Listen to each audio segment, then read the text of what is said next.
Hello बच्चों। तो exercise 3.3 chapter का नाम है linear equation in two variable. अब बेटा ये क्वेश्चन जो है ना पहला वाला बड़ा ध्यान से समझना यार। देखो क्योंकि इसके लिए ना मैं इस एक्सरसाइज को 3.2 में ऐड करने वाला था बिकॉज वो वीडियो सिर्फ 9 मिनट कुछ सेकंड की बनी है, मैं आराम से ऐड कर सकता था। बट क्या हुआ कि 3.3 जैसे ही स्टार्ट करी आई थॉट कि क्यों ना मैं इसको अलग से रिकॉर्ड करूं और आपको आराम से समझाऊं। ये पहला क्वेश्चन काफ़ी इंटरेस्टिंग है। देखो क्या बोल रहा है कि लैम्डा की वैल्यूज़ आपको फाइंड करनी है और अलग अलग केसेस हैं, एक बार नो सॉल्यूशन, एक बार इनफाइनाइट, एक बार यूनिक सॉल्यूशन।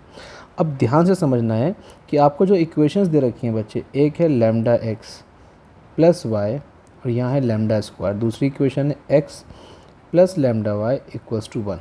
अगर यहाँ से आप a1 अपॉन a2 निकालो तो आप देखेंगे कि लैम्डा अपॉन 1 और दूसरा आएगा बेटा 1 अपॉन लैम्डा और तीसरा आएगा लैम्डा स्क्वायर अपॉन 1। अब यहाँ पे क्योंकि पहले पार्ट में बात कर रहा है ये नो सॉल्यूशन की, तो जाहिर सी बात है कि नो सॉल्यूशन के अंदर a1 अपॉन a2 इक्वल होता है b1 अपॉन b2 के, बट नॉट इक्वल होता है c1 अपॉन c2 के।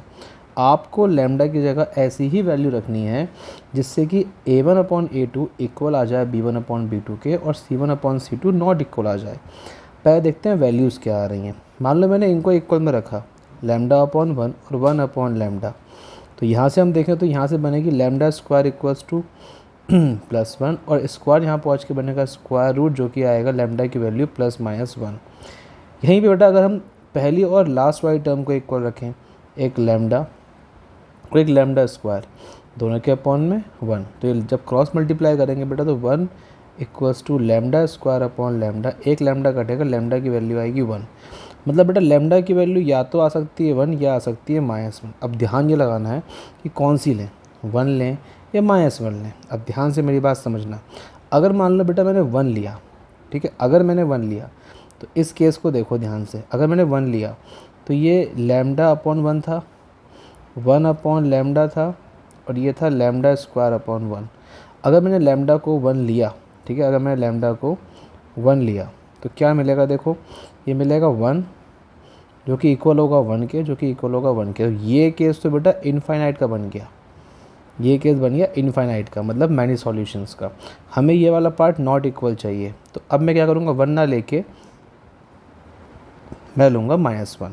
दो है ना वैल्यूज़, देखो 1 तो नहीं आ रहा, आप लिख के दिखाएंगे वहाँ पे शो करेंगे। अब -1 देखो क्या होगा, तो -1 से बेटा पहला वाला टर्म आएगा -1, दूसरा वाला टर्म आएगा देखो -1, लेकिन तीसरा वाला टर्म क्या आएगा, ये आएगा सिर्फ 1 बिकॉज -1 का स्क्वायर 1 होता है। तो ये केस बैठ रहा है आपका नो सॉल्यूशन का और आपको पहले पार्ट में नो सॉल्यूशन ही चाहिए। Therefore the value of lambda will be -1 since the system of equation has infinite many solutions at 1। अगर 1 लूँगा तो आ रहा है इनफाइनाइट, इसीलिए आंसर जो होगा वो -1 होगा, ध्यान रखिएगा। सेम बेटा पार्ट 2 में है। पार्ट 2 में भी आपको ऐसी ही वैल्यू यूज़ करनी है जो आपको इक्वल दे दें। आपके सामने सॉल्यूशन है, कोई दिक्कत आए तो मुझे कमेंट सेक्शन में आप लिख के ज़रूर पूछिएगा। आपको बहुत जल्दी विद इन सम आवर्स और शायद हाथों हाथ कुछ मिनट्स के अंदर हो सकता है आपको रिप्लाई मिल जाए, ठीक है। अगर मैं अपनी ऑफलाइन क्लास में बिज़ी नहीं हूँ तो फिर तो बेटा मैं एक्टिव रहता ही हूँ हर टाइम, आपको रिप्लाई ज़रूर मिलेगा एकदम, वरना क्लास के बाद मिल जाएगा, ठीक है। या फिर आप चाहें तो हमें ज्वाइन कर सकते हो हमारे टेलीग्राम ग्रुप में, जिसका लिंक आपको मिल जाएगा डिस्क्रिप्शन के अंदर। वहाँ पे बहुत बच्चे अपने डाउट्स डिस्कस करते हैं। मैं डेली का वहाँ पे कुछ ना कुछ अपडेट, इंपॉर्टेंट न्यूज़ और क्वेश्चंस, इंपॉर्टेंट क्वेश्चंस, PYQs डालता रहता हूँ। तो वहाँ से आपको काफ़ी चीज़ें मिल जाएंगी जो कि पहले से भी अपलोड करी हुई हैं, तो जाके एक बार ज़रूर चेक कर लीजिएगा। सेम थर्ड पार्ट है बेटा, आप एक बार रोक के देख के करके पहले ट्राई करना, उसके बाद आप मुझसे पूछना। अब आते हैं क्वेश्चन नंबर 2 पे बेटा। For what value of k will the pair of equation, आपको 2 इक्वेशन दे रखी है, have no solution. Same question है, ठीक है। आपको रख के देखना है कि आपके पास k की क्या क्या वैल्यू आ रही हैं। अब k की जो भी वैल्यूज़ आएंगी आपको देखना है कि यहाँ फर्स्ट 2 पार्ट्स यहाँ पे लेना होगा, तो k की वैल्यू आ रही है +6। हालांकि यहाँ से -6 भी आ सकती है ना, जब स्क्वायर शिफ्ट होता है तो +-6 के अंदर जाता है। टेकिंग लास्ट 2 पार्ट देखा तो यहाँ से बेटा वैल्यू आई k की, यहाँ से देखो तो k की वैल्यू एक तो 0 आ रही है और एक k की वैल्यू आ रही है 6। सो k की वैल्यू 0 और 6 नहीं हो सकती है, ऐसा ये कह रहे हैं। Value of k for which the given pair of linear equation has no solution is k की वैल्यू -6। और क्वेश्चन क्या बोल रहा है हमसे, आपको बताना है नो सॉल्यूशन पे। हाँ तो बेटा ज़ीरो और अगर मैंने 0 और 6 लिया तो ये नो सॉल्यूशन नहीं बन रहा था, ये बन रहा होगा इनफाइनाइट या बन रहा होगा यूनिक। लेकिन हमें चाहिए नो सॉल्यूशन, मतलब A1/A2 इक्वल आना चाहिए B1/B2 के और नॉट इक्वल आना चाहिए C1/C2 के। तो ये केस जब आप रख के देखोगे तो -6 रख के आ रहा होगा। -6 रखना कहाँ पे है भैया, -6 आपको यहीं रखना है। एक मैं आपको दिखा देता हूँ, यहाँ पे यहाँ रख लो, या फिर जो आपके पास वैल्यूज़ निकल के आएंगी, एक तो ये आएगी K/12, इसे कोमा लगा लो, एक आएगी 3/K और एक आएगी कोमा लगा लो K-3/K। तो K की आपके पास देखो मल्टीपल वैल्यू आई, एक 0 आया, एक 6 आया, एक -6 आया। तो रख के देखना कि किसको रख के नो सॉल्यूशन का केस बैठ रहा है, मतलब A1/A2 इक्वल तो आ जाए B1/B2 के और नॉट इक्वल आ जाए C1/C2 के। तो किसको रख के बैठ रहा है, तो आप देखेंगे कि -6 को रख के A1/A2 इक्वल आएगा B1/B2 के और नॉट इक्वल आएगा C1/C2 के, इसलिए इसका आंसर है K equals to -6। Next question, for what values of A and B will the following pair of linear equation have infinite solutions। इस बार आपको बस ध्यान रखना है कि A1/A2 इक्वल आ जाए B1/B2 के और इक्वल आ जाए C1/C2 के, ये आपको थोड़ा ध्यान रखना है बस। B2 तो कौन कौन सी वैल्यू हो सकती है A और B की, सिंपल है। आप नॉर्मली पहले क्वेश्चन सॉल्व करेंगे, आप पे A1/A2 ये आएगा B1/B2, ये आएगा C1/C2। अब फॉर इनफाइनाइट मैनी सॉल्यूशंस, तो पेयर कैसे होते हैं, तीनों के तीनों इक्वल होते हैं। ये डाला हमने तीनों को इक्वल। अब आप जैसे चाहे वैसे सॉल्व करके A और B निकाल सकते हो। चाहो तो देखो इन लोगों ने फर्स्ट 2 पार्ट लिए हैं, आप फर्स्ट और लास्ट पार्ट भी ले सकते हो, आप सेकंड और थर्ड पार्ट भी ले सकते हो, जो आपको सही लगे आप उस तरह से अपना क्वेश्चन सॉल्व कर सकते हो, ठीक है। लेकिन दो को आपको साथ में लेके चलना पड़ेगा, ध्यान रखिएगा, दो को आपको साथ में लेके चलना पड़ेगा। आगे बढ़ते हैं, यहाँ से आपको वैल्यूज़ मिल जाएंगी A और B की। क्वेश्चन नंबर 4 पे आते हैं, find the values of P in first and fourth part. अच्छा, P and Q in fifth. अच्छा, P निकालना है फर्स्ट और फोर्थ पार्ट से, P और Q निकालना है फिफ्थ से। P निकालना है फर्स्ट और फोर्थ पार्ट से, P और Q निकालना है फिफ्थ से, फॉर द फॉलोइंग। अच्छा ठीक है, फर्स्ट और फोर्थ पार्ट से, फर्स्ट टू फोर्थ पार्ट, तो फर्स्ट से लेके फोर्थ पार्ट तक ये आपको मल्टीपल पार्ट्स दे रखे हैं, आपको P निकालना है। तो पहला क्वेश्चन क्या है, आपको 2 इक्वेशन दे रखे हैं, if the lines represent by these equations are parallel. अब पैरेलल का केस बेटा वही होता है नो सॉल्यूशन वाला। तो आपको सिंपली क्या करना है, सॉल्व करना है अपना क्वेश्चन। तो A1/A2 B1/B2 C1/C2। अब ये केस होता है। अब लास्ट 2 के लिया हमने, तो हमने देखा P की वैल्यू 10 कभी नहीं आ सकती, उसके अलावा कोई सी भी वैल्यू हो सकती है। अब जब लास्ट के 2 को इक्वल रखोगे तो यहाँ बीच में लगा होता है नॉट इक्वल का साइन, तो इससे आपको P की वो वैल्यू मिलेगी जो कभी नहीं हो सकती। तो P की वैल्यू बेटा कुछ भी हो सकता है एक्सेप्ट 10, क्योंकि यहाँ से P की वैल्यू नॉट इक्वल टू 10 आई है। ऐसी सेकंड पार्ट देखते हैं। अगेन यहाँ बोल रहा है नो सॉल्यूशन, सेम काम करना है, सेम काम A1/A2 B1/B2 C1/C2। और यहाँ पे भी देखो हमने रखा और देखा कि हमने लास्ट 2 टर्म्स को देखा इक्वल रख के, तो P is not equals to -1, taking first 2, शुरुआत की 2 को रख के देखा तो P की वैल्यू आ रही है +1। तो P की 2 वैल्यू आई, एक तो आई 1 और P not equal to I -1। तो जाहिर सी बात है given pair of equation has no solution for P equal to 1। जब P की वैल्यू 1 होगी तो नो सॉल्यूशन आएगा हमारा, आप रख के चेक कर सकते हैं। आगे देखते हैं थर्ड इक्वेशन। यहाँ बोल रहा है इंटरसेक्टिंग, मतलब यूनिक सॉल्यूशन। इसमें क्या होता है, A1/A2 नॉट इक्वल होता है B1/B2 के। तो रख के देख लेंगे फटाफट। ये रहा हम पे A1/A2 B1/B2 C1/C2। शुरुआत के 2 को रख के देखा तो P की वैल्यू कभी भी 9/10 नहीं होनी चाहिए, एक्सेप्ट 9/10। फोर्थ पार्ट देखते हैं, यहाँ भी ये बोल रहा है यूनिक, सेम चीज़ है बेटा बिल्कुल जैसी हमने इससे पहले वाले पार्ट में करी। तो P की वैल्यू -4 कभी नहीं होनी चाहिए। फिफ्थ पार्ट, 2 निकालनी है वैल्यूज़। इनफाइनाइट का केस है, तो इनफाइनाइट में क्या होता है, तीनों इक्वल होते हैं। यहाँ पे क्या लिखा हुआ है, इनफाइनाइट मैंने सॉल्यूशन दे रखा है ना, हाँ, तो तीनों इक्वल होते हैं। इन लोगों ने यहाँ पे गलती कर दी है, यहाँ पे इक्वल आएगा ना कि नॉट इक्वल, ठीक है। तो एक बार शुरुआत, इन लोगों ने फर्स्ट और थर्ड को लिया है इक्वल, फिर लास्ट के 2 को लिया है। आप कोई सी भी 2 ले सकते हो, आप फर्स्ट और थर्ड ले लो इक्वल में चाहो तो, फर्स्ट और सेकंड ले लो इक्वल में चाहो तो, या सेकंड और थर्ड ले लो इन तीन में से कोई से भी दो केस ले लेना, ये या फिर ये और ये, कोई से भी दो केस ले लेना और आपको कंपेयर करके दो इक्वेशन मिलेंगी, तो उससे आपको पी और क्यू मिल जाएगा। इक्वेशंस को कंपेयर करना आपको डेफिनेटली आता होगा, ये चैप्टर पे आप आ चुके हो। तो अब आगे question number 5, two straight path represented by equation. ये स्ट्रेट रास्ते हैं, स्ट्रेट लाइन समझ लो, जो कि इन इक्वेशन से शो करी गई हैं। Check whether the paths cross each other. देखो थोड़ा सा लैंग्वेज घुमा दी, अगर ये एक पाथ है ये भी एक पाथ है, अगर ये आपस में क्रॉस कर रहे हैं मतलब इंटरसेक्ट कर रहे हैं, क्रॉस का मतलब हो गया आपस में इंटरसेक्ट कर रहे हैं क्या, तो इस केस में आप क्या करेंगे, आप चेक करेंगे क्या ये यूनिक सॉल्यूशन दे रहे हैं हमें, क्या ये सॉल्यूशन हमको यूनिक दे रहे हैं, क्योंकि ये केस जो होता है इंटरसेक्टिंग वाला ये होता है यूनिक में। इसमें A1/A2 अगर नॉट इक्वल आ गया B1/B2 के, तो यस आप बोल सकते हैं कि ये हमारा इंटरसेक्ट हो रहा है, ये क्रॉस हो रहा है। तो चेक करके देखते हैं, देखो A1/A2 ये रहा, B1/B2 ये रहा, जो कि सेम है ना कि या ये केस बन रहा है पैरेलल लाइंस का। तो इसलिए हम लिखेंगे द टू स्ट्रेट लाइन या the two straight path represent by the given equation never cross each other, मतलब कभी भी इंटरसेक्ट नहीं होंगे बिकॉज दे आर पैरेलल।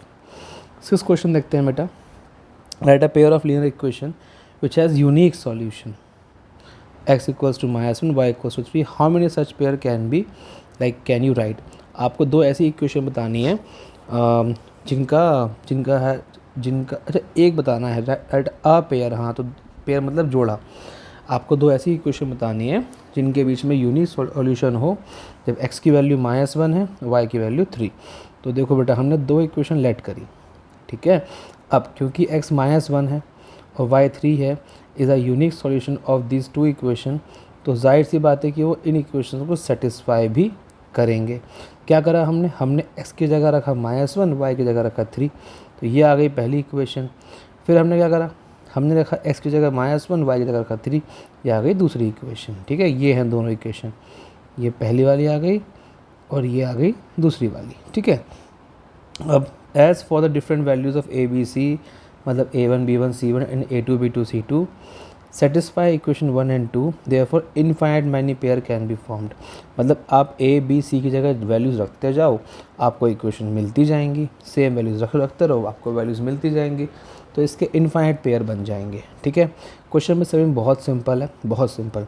आपको दो इक्वेशंस दे रखी हैं, आपको इस पूरे की वैल्यू पूछी है, कुछ नहीं करना, दोनों इक्वेशंस को सॉल्व करना, x और y निकालना, उठा के आगे आप आगे डाल दोगे। तो दोनों इक्वेशंस को सॉल्व करा, x आ गया y आ गया अब जो पूछा है उसमें बस वैल्यू पुट कर दी, बहुत सिंपल था ये तो, खैर इसमें कुछ ज़्यादा दिमाग मारने की ज़रूरत नहीं है। x और y पूछे हैं बेटा, ये लाइन इसके इक्वल होगी, तो जाहिर सी बात है कि x + 3y इक्वल होगा 13 के, है ना, देखो 13 के इक्वल है। और यहाँ से देखें तो 3x + y इक्वल होगा 7 के, तो ये लाइन इसके इक्वल होगी। दोनों को सॉल्व करना है इक्वेशंस को, and you will get the values. यहाँ 3y डाल देते हैं, x और y की वैल्यू मिल जाएंगी आपके सामने। यहाँ थोड़ा पॉज लूँगा मैं, आप चाहें स्ट्रेट यहाँ से अपना स्क्रीनशॉट ले सकते हैं। Solve the pair of equations, yes आप इक्वेशंस को बाय यूजिंग सब्स्टिट्यूशन या बाय यूजिंग एलिमिनेशन आप सॉल्व कर सकते हैं। तो या पहला पार्ट करना है, दूसरा पार्ट करना है, ये आप एलसीएम लेके कर लीजिएगा। पहले एलसीएम लीजिएगा सेकंड वाले पार्ट में कि x + y, x/3 दे रखा है, y/4 दे रखा है, तो क्या करना, पहले एलसीएम लेना, ये बनेगा 4x + 3y = 4, तो 4x + 3y = 48, ये बनेगी प्रॉपर इक्वेशन। ध्यान रखें ऐसे ही इसको चेंज करना, ठीक है। दोनों को फिर इजीली कंपेयर कर पाओगे। जो नीचे वेरिएबल है ये वाले पोर्शन कटे हुए हैं, तो ये दो क्वेश्चन नहीं करने हैं आपको। 5th और 6th क्वेश्चन, ये ज़रा इंपॉर्टेंट क्वेश्चन है, ध्यान से देखना। जब भी ऐसा कोई ऑर्डर आए 43x + 67y = -24, और यहाँ पे है 67x + 43y 24। अब यहाँ ध्यान से देखो बेटा, x का वेरिएबल वो x का कोएफिशिएंट और y का कोएफिशिएंट सेम है, और यहाँ पे y का कोएफिशिएंट और x का कोएफिशिएंट सेम है। अब ध्यान से देखें तो, है ना। तो इस केस में अगर आपने करा सब्स्टिट्यूशन तो भी आपकी कैलकुलेशन बहुत ज़्यादा हो जाएगी, और अगर आपने करना चाहा एलिमिनेशन, मतलब x या y में से कुछ सेम, तब भी आपको बहुत ज़्यादा मल्टीप्लाई करनी पड़ेगी। तो इसका तरीका क्या होता है देखो, ये इक्वेशन 1 है, ये इक्वेशन 2 है। क्या करना है, बहुत सिंपल है, आपको दोनों इक्वेशंस को एक बार करना है सब्ट्रैक्ट और एक बार करना है ऐड। तो आप पहले सब्ट्रैक्ट कर लो इक्वेशन फर्स्ट एंड सेकंड को, ठीक है। तो कैसे करोगे, तो 43 माइनस 67, तो 43 माइनस 67 कितना हो जाएगा, 53, 63, 4 5 6 7 24 माइनस का x। अच्छा इन्हें माइनस करते हैं, तो 67 माइनस 43, ये भी सेम रहेगा 53, 63 के बाद क्रॉस चेक हो जाएगा, यस ये भी 24y। माइनस क्यों लगाया बेटा मैंने पहले, बिकॉज इसमें से ये माइनस कर रहा हूँ, तो 67 बड़ा है ना, और पहले वाले केस में 67 बड़ा है जो कि पॉजिटिव है। अच्छा 24 माइनस का, और माइनस करना है 24, तो ये आएगा माइनस का 48। क्या करेंगे, आप यहाँ से माइनस 24 कॉमन निकाल लीजिए, आपको मिलेगा x minus y equals to minus 48। ये माइनस 24 यहाँ पहुँच के जाएगा डिवाइड में, तो x माइनस वाई आ जाएगा आपका 2। इसे आप इक्वेशन थर्ड नाम दे सकते हैं, कोई दिक्कत नहीं है। तो ये आपने करा सब्ट्रैक्ट। अब ऐसे ही बेटा एक बार करोगे ना add equation first and second. अब देखो मज़ा आएगा। तो 43 प्लस 67 कितना हो जाएगा, ये हो जाएगा 110 x plus again 110 y equals to 0। तो यहाँ से आप जब ऐसे ही कॉमन निकालेंगे 110, तो बेटा x प्लस वाई की वैल्यू आएगी 0। ये आ गई इक्वेशन नंबर 4। अब बड़ा इंटरेस्टिंग हो गया, देखो एक इक्वेशन आपकी आई यहाँ से, ये वाली, एक ये आई, क्या अब इन दोनों को आप सॉल्व कर सकते हो, यस। अब इसे चाहे आप एलिमिनेट करो चाहे सब्स्टिट्यूट करो। देखो मैं रख के दिखाता हूँ। तो एक है x minus y equals to 2, और एक है x plus y equals to 0, y से y cancel, 2x equals to 2, x की वैल्यू आ गई 1। कितनी सुंदर आई।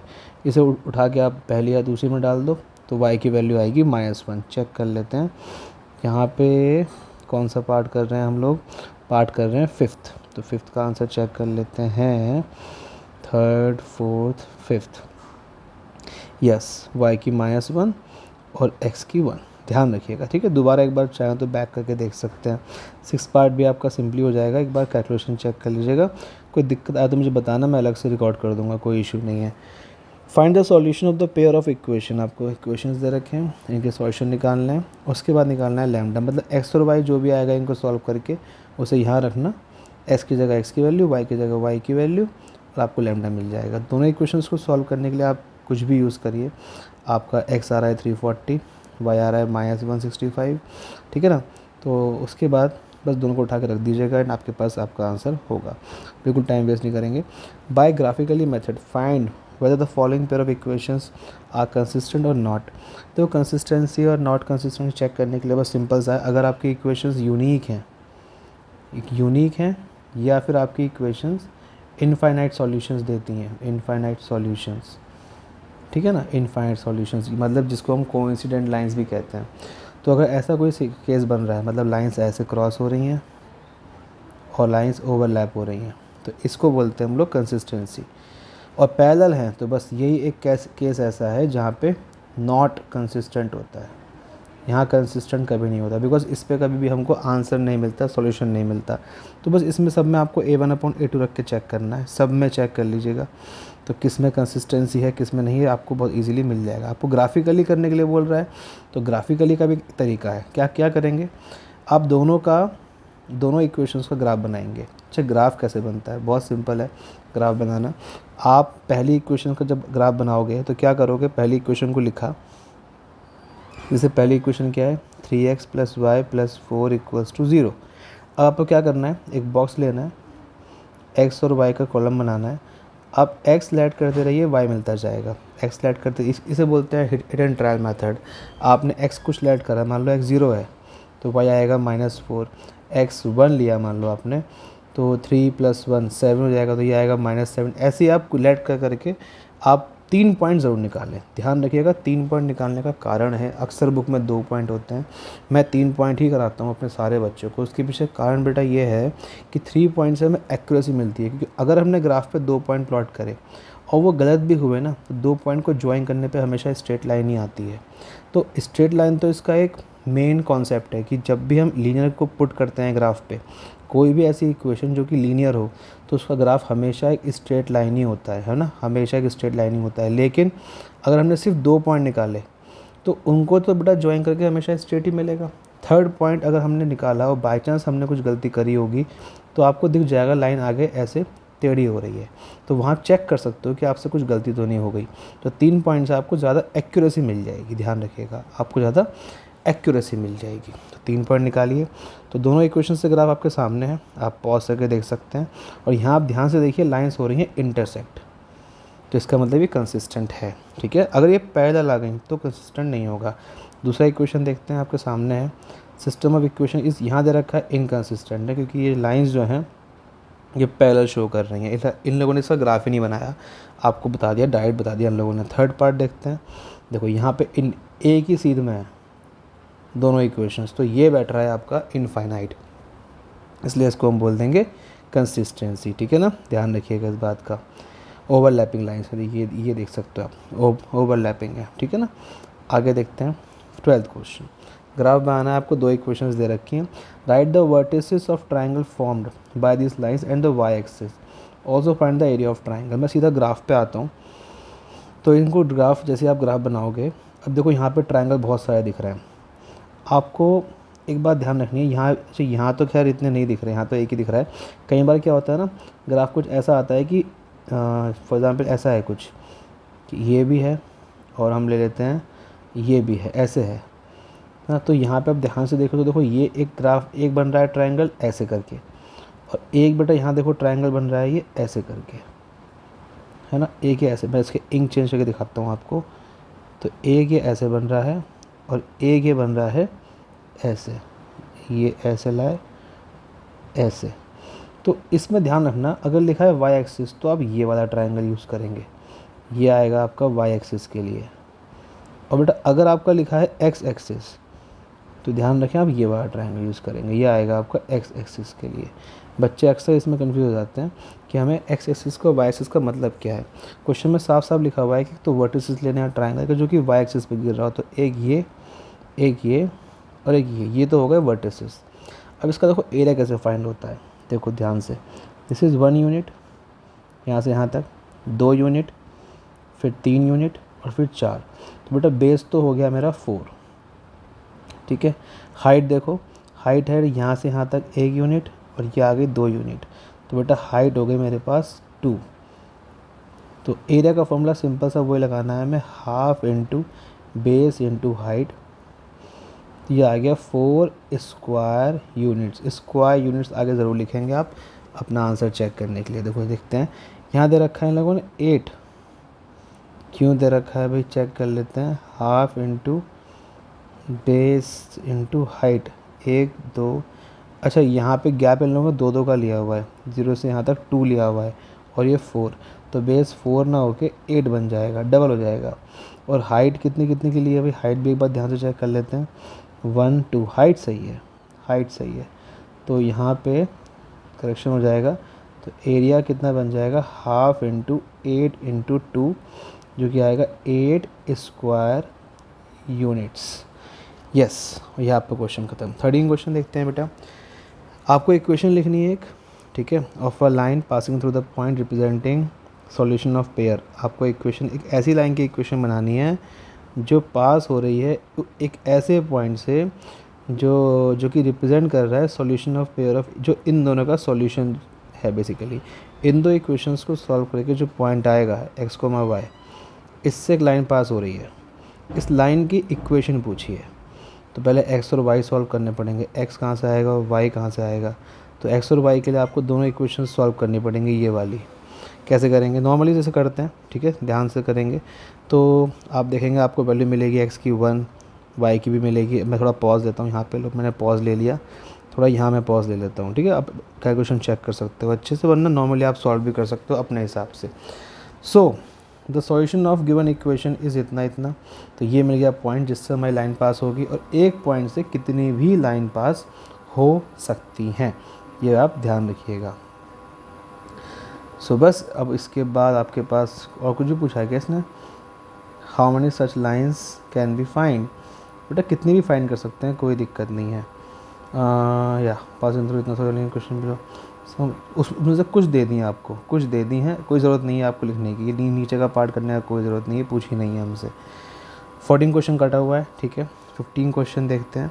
द एंगल ऑफ ट्राइंगल दे रखे हैं आपको x y 40, मतलब x प्लस वाई प्लस 40, ये तो हो जाएगा 180। Angle sum property of triangle, difference between the two angles x and y is 30। तो यहाँ से हम देखें पहले सॉल्व करके, तो x प्लस वाई आएगा बेटा 140 डिग्री पहली इक्वेशन, और डिफरेंस आपको दे रखा है 40 से वो 30 दे रखा है। तो ये दूसरी इक्वेशन, दोनों को सॉल्व करेंगे तो ये y से y cancel, 2x equals to 170, x की वैल्यू आएगी 85 यस। तो ऐसे ही x मिल जाएगा। अब इस 85 को उठा के फर्स्ट या सेकंड में कहीं भी डाल दो, y मिल जाएगा। ठीक है बेटा, आगे बढ़ते हैं। 2 साल पहले 2 years ago Salim was thrice age old his daughter. Salim अपनी बेटी की एज का थ्राइस था। सिंपल है, 2 साल पहले की बात है ये। अब आज अगर उसकी डॉटर, देखो समझो इस बात को, अगर डॉटर हम माने कि वो x ईयर्स की है और सलीम हम मान लेते हैं कि ये y ईयर्स का है, तो आज से 2 साल पहले 2 years ago जो बेटी होगी बेटा वो होगी x माइनस 2 ईयर्स की, और जो सलीम होगा वो होगा y माइनस 2 ईयर्स का। ये बात तो समझ में आती है ना। अगर आप आज 14 ईयर्स के हो और आपके पापा जी 35 ईयर्स के हैं, तो 2 साल पहले आप 12 के होंगे, पापा होंगे 33 ईयर्स के। दोनों की एज में फ़र्क पड़ेगा ना। ठीक है, 2 साल पहले Salim was thrice age old age his daughter. तो सलीम जो था वो थ्राइस था age age of his daughter.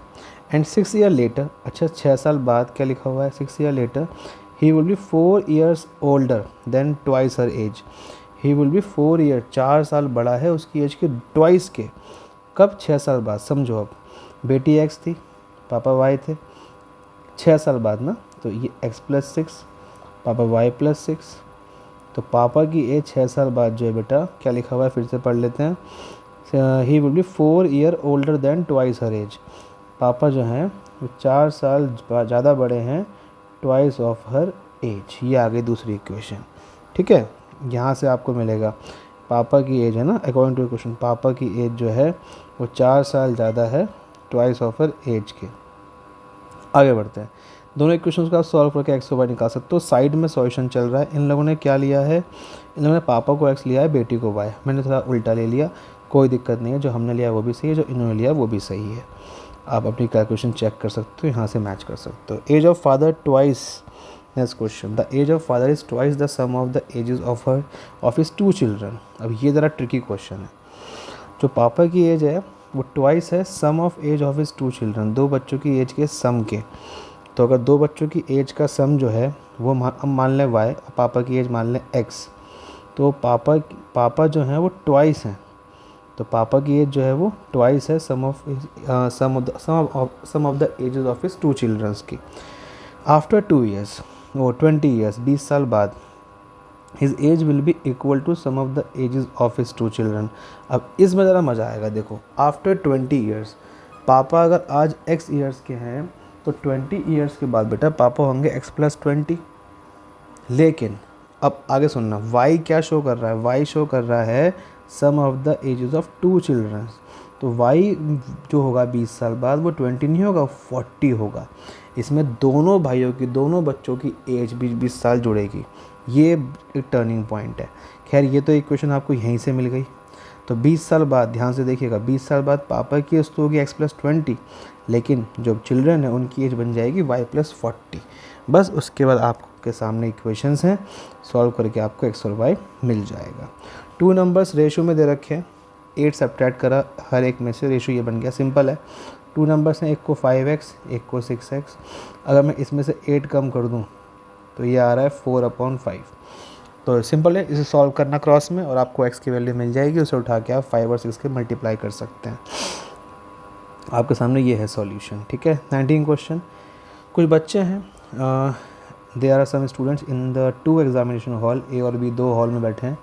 To make number of students equal in each hall, अगर मुझे नंबर ऑफ स्टूडेंट्स इक्वल करने हैं हर हॉल में, तो 10 स्टूडेंट्स को भेजना पड़ेगा ए से बी की तरफ। अगर बेटा ए के पास मान लो x हैं बच्चे और बी के पास y हैं, तो ए के पास से -10 और y के पास +10 हो जाएंगे अगर 10 बच्चे भेजता हूँ तो।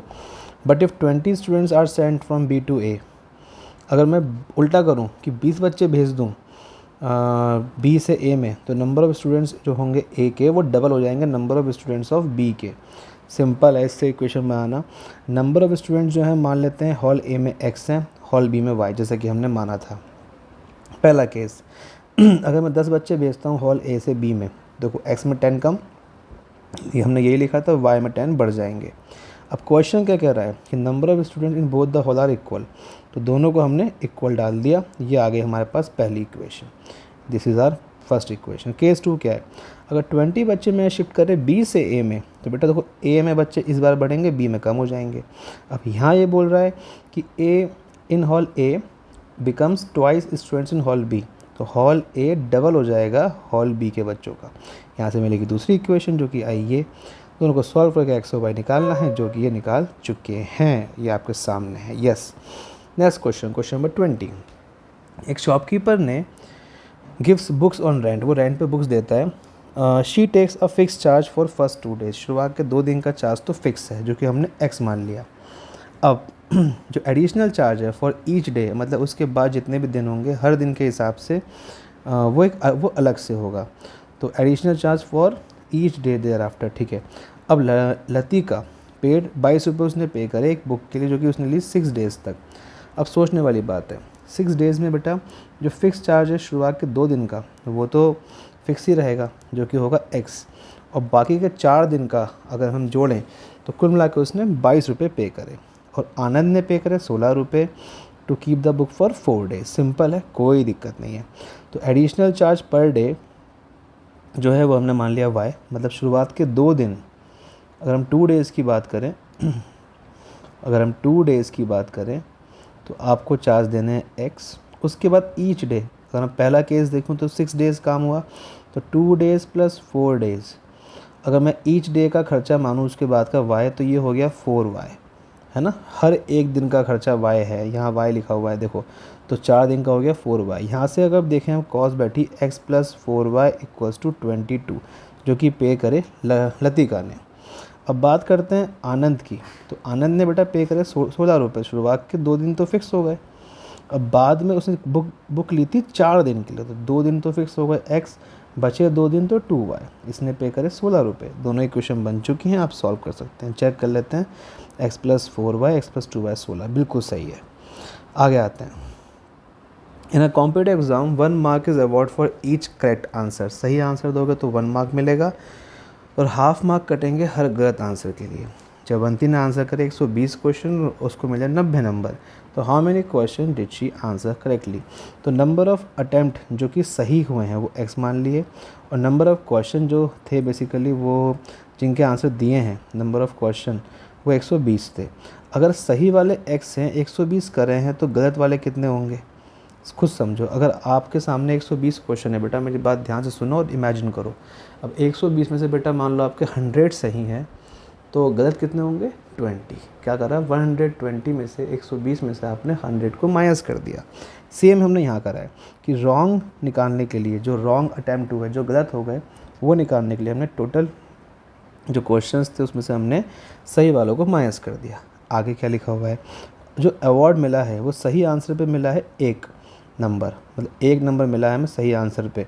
तो अगर एक आंसर का 1 नंबर है तो x आंसर्स का x मार्क्स मिलेंगे, x नंबर मिलेंगे, और हाफ़ कटे हैं मेरे गलत वाले, तो यहाँ मैंने हाफ़ से मल्टीप्लाई कर दी। जो नंबर कटे हैं वो माइनस कर जाएंगे, ध्यान रखिएगा। तो इक्वेशन आगे देखो, ये x जो है बेटा ये है करेक्ट वालों का, और ये जो आया हाफ 120 माइनस x ये है रॉन्ग वाले। तो अगर मैं इन्हें जोड़ना चाहूँगा तो जाहिर सी बात है कि जो सही हुए हैं उसमें से जो नंबर कटे हैं, बेसिकली जो क्वेश्चन गलत गए हैं उनके नंबर माइनस करे जाएंगे। तो x minus 1/2 120 minus x equals to 90 rupees. ध्यान रखेंगे 90 रुपीज़ नहीं 90 मार्क्स। ओफ लो, मैं कॉन्टिन्यूसली 34 मिनट से बोल रहा हूँ। आई नीड वाटर एंड मैं आसपास पानी लेके भी नहीं बैठा थोड़ा बहुत, इसलिए टंग जो है साथ नहीं दे रही। Okay, I will even try, और देखते हैं, कोई दिक्कत नहीं है, आगे चलते हैं। तो यस, तो बस इसके बाद आपको अपनी एक्स की वैल्यू मिल जाएगी। अब आगे बात करते हैं, angles of cyclic quadrilateral ABCD दे रखा है आपको, ABC और D। थोड़ा सा मैनेज करना, अगर आवाज़ में कोई दिक्कत है। मैं पानी फिर भी लेके आता हूँ, एक काम करता हूँ, और ठीक है बच्चों, तो पानी मैं लेके आता हूँ। मैंने मंगवाया है, बहन को इशारा कर दिया है, उसके बाद वापस से गला पूरा सूखा सूखा सा हो रहा है, सही से साथ नहीं दे रहा। इतना आप देखो, आपके सामने सॉल्यूशन है। देखो मैं इतना पानी पीता हूँ, ठीक है बेटा। चलो चलो पानी पीते हैं।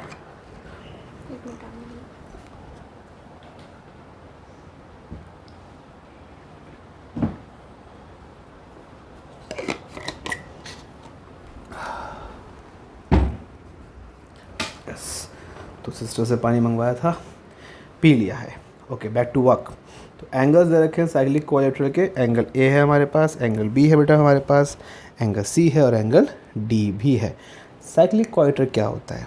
एक साइक्लिक क्वाड्रिलेटरल बेसिकली, एक साइक्लिक क्वाड्रिलेटरल के अपोजिट एंगल्स का सम 180 होता है। अगर यहाँ x है और यहाँ y है, यहाँ p है, यहाँ q है, तो x प्लस वाई जो होगा बच्चे वो 180 होगा और p प्लस q भी 180 ही होगा। ध्यान रखें इस बात का। तो यहाँ पे A B C D P Q नहीं, यहाँ तो पी क्यू एक्स वाई नहीं है, यहाँ ए बी सी डी दे रखा है। तो ए के सामने अगर मैं देखूँगा बेटा, तो ए के सामने आएगा सी और बी के सामने आएगा डी। तो ए और सी का सम 180 और बी और डी का सम 180। बस यहाँ से दो इक्वेशन मिलेंगे आपको। पहली equation 7x plus y equals to 170, दूसरी इक्वेशन मिलेगी आपको 5x प्लस 3y और इक्वल में आपके ये बैठ जाएगा 5x plus 3y equals to 190। दोनों को सॉल्व करेंगे आप, अपने अपने हिसाब से सॉल्व कर सकते हैं। आपको x की वैल्यू मिल जाएगी, x की वैल्यू 20 आ गई और y की वैल्यू यू विल गेट 30। ठीक है बेटा।